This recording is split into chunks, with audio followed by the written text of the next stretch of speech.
for you and the team and the title hopes as well. Yeah, big blow. I think the performance today wasn't good enough, and really disappointed. Why do you think you struggled? I don't know, to be fair. It's hard to say. I think we let them run too easy a few times on the counters.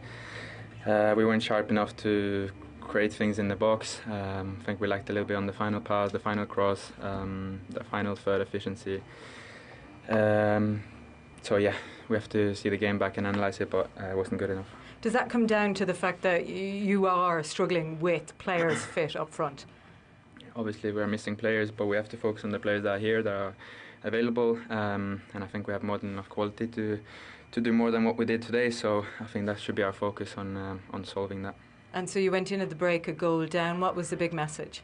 No, we have to turn it around. And yeah, I think we tried, but as I said, he wasn't good enough in front of the goal, and then we let them run a few times. We can't feel sorry for ourselves. We have to make sure we learn from this and strike back in the next one. Appreciate your time. Thank you. Recognise the situation you're in. Is even the questions he's asking about keep going. What does she expect the captain of Arsenal to honestly say there? You know, you have to keep going. You know, you have to hope that that Liverpool drop points now. This is what you have to hope. But at the same time, you've got to pick yourselves up. You know, and as the captain, I thought he was right there. You know, we weren't good enough in certain situations in that game, and we didn't create enough chances to win the game. We don't deserve to win the game. So, you know, they'll go again. And this is what I like about our manager, is that he will be honest about it. He will say what's wrong and what we need to do, but he needs help. He needs help. He needed help. And Forest away next for Arsenal, Tim. Yeah. Not easy. But, you know, this whole concept of needing Liverpool to do something, it's not about that. Your levels have to be high. You have to win at home. You have to beat West Ham at home. If that doesn't happen, there's not a lot of hope that you can have for Liverpool. It's about you. So take us inside. You're a current Liverpool player in the team hotel. See that result come in today before you go to the Etihad tomorrow.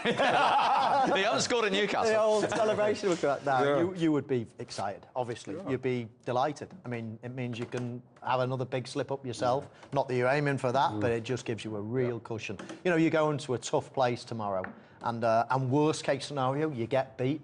No damage done. In fact, it's another game ticked off this weekend. So it's a positive. If you say to Liverpool at the start of this weekend, you're both going to, you know, drop the same amount of points this weekend, they'd probably have taken it. It's another game off. Liverpool have had the harder game. You'd definitely take it. OK. Well, last thing, Wright, he wants had 2 efforts on target in the whole game today. It was always going to be a tough one with the forwards missing. You know, where you're hanging in there, whether it's going to be set pieces, whether it's you need something to happen special.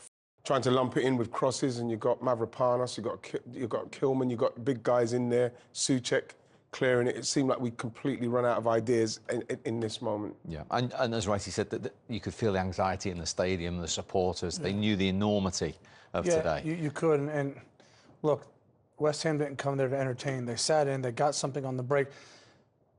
I thought Arsenal was a little bit impatient. When there's so many bodies in the middle of the goal, you need to get down the end line, get crosses in so that they have to head it out for corners and give away set pieces. What Arsenal did was they came back in the field, they hit in-swingers, and the West Ham defenders were just allowed to edge players out, and therefore they couldn't really get to their set pieces, which are their strength. Is that understandable, given the stage of the season we're at, given the injuries, given that Liverpool are playing tomorrow and they had the opportunity to reduce it to 5? You could say that, but you know, you're going for a title. Liverpool have stumbled in the last few weeks or couple of weeks, and all of a sudden, I know you've got injuries, but you're at home.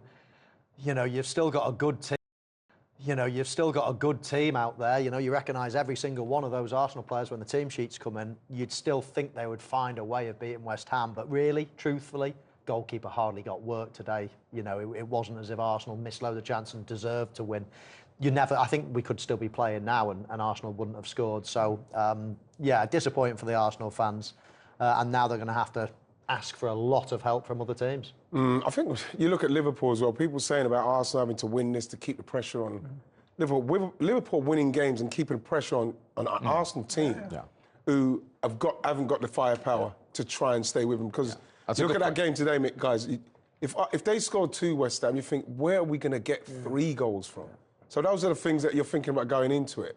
That's why probably I was a little bit down today, because I'm thinking, where's it going to come from if we go behind? Yeah. And it's exactly what's happening. That's a good point. I mean, they've stumbled a little bit in drawing games, but as we stand here now, Liverpool have still only lost 1 of 26 Premier League games. Yeah. That's the standard. Oh, absolutely. They've been absolutely brilliant this season. No one can deny that Liverpool, deserve to be at the top of the table.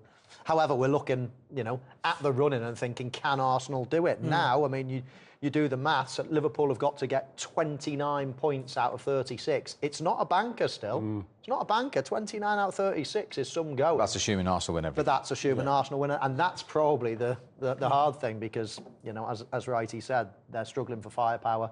But they've got to aim to do that now because anything less than that, you'd think Liverpool will do it. And you were disappointed with the goal conceded today because it was actually Arsenal had it on the edge of West Ham's penalty area. Again, we were going for it. It was pushing hard. And you look where we are on the edge of the box. You see Bowen's the one who started it. And I think that you've got to watch him. You've got to keep your eye on Bowen. I think that right there you could see midfielders. There he is. He's looking behind him there, Declan. He could see him. Now he's either got to pass him on or someone's got to stay with him. You have to give the cross a lot of credit. It's a great cross into a very dangerous area. It looks like it's coming pretty low for me, guys. I don't know what you think, but at the same time, Declan and I think Gabriel Magalhaes at the front, it feels like it's not a high one that they can't reach. It looks like, both of them are not off the ground trying to get it. You look at Gabriel, it's almost like he bends down. Look, I'm thinking, can you go on ahead? I don't know what's happened there. But again, Wan-Bissaka's taken that a long way with Calafiori to get that crossing. And, Bowen's gone in there unchallenged, and you get punished. You get punished. Has Wright got a point there?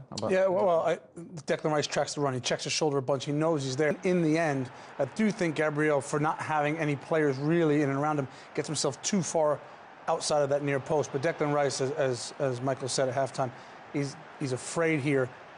Own goal? Yeah, he's afraid to get an own goal once he doesn't really quite square his shoulders up. And in the end, still a really good ball in from Wan-Bissaka.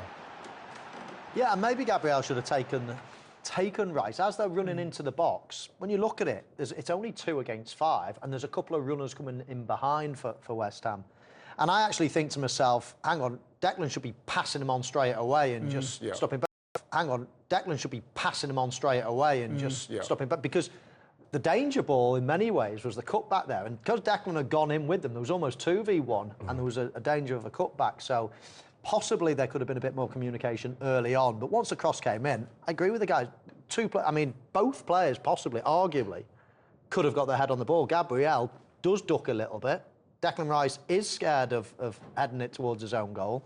And all of a sudden, both of them miss it, and Jarrod Bowen scores. Now, we ended our first main game with a lot of VAR discussion. In terms of Miles Lewis-Skelly, is this good VAR use? Yellow on field, and then have a look at this. You might want to change it. Yeah, I mean, you think, it's denial of a goal-scoring opportunity. He gets himself in a bit of a bother here. That first touch, and then at this point, you can see going back to his own goal there, but he pulls him down. The goalkeeper is advanced, and I think that's what happened. If the goalkeeper is in his own box, there's still a defender who's got 50 yards to try and catch him. You might not get that, but in terms of the on-field decision, I think he's probably thinking, yeah, it is yellow. And then when you go back and look at the proximity of defenders and where the goalkeeper is, it is denial of a goal-scoring opportunity. Yeah, exactly. The process is good. It's the referee's decision at the end of the day, but the VAR were right to say, hang on a minute, just go and check it again. He has checked it again, changed the colour of his card. And I agree. I mean, in many ways, he had an open goal to aim at. Yes, he's 50 yards away from the goal, but the goalkeeper's 30, 35 yards out himself. So it is the denial of a goal scoring opportunity, and I therefore think it was the right decision to have a red. You can't argue with that. I think the way that where Arsenal were playing in that particular moment, that's got to be quicker. It's got to be bam into him. He's got to turn quick. He's either got to give it to Trossard. He's got to put it back in there very quickly. You look at it when the ball comes to him here. His first initial reaction before that was, can I give it to Trossard? Then he turned, but then you have to give credit to the forward, kudos, because he's reading it properly. And look, he's in. He's in. And that, again, is what Miles Lewis-Skelly will learn, is that the level of the players and what they're waiting for and the opportunities that they're waiting for, because you've got Kudos and you've got Bowen, and they're just chasing all day. So these are the opportunities that they're sniffing out, and he sniffed that one out, and unfortunately, Miles got caught on it. OK, defeat for Arsenal. Let's get some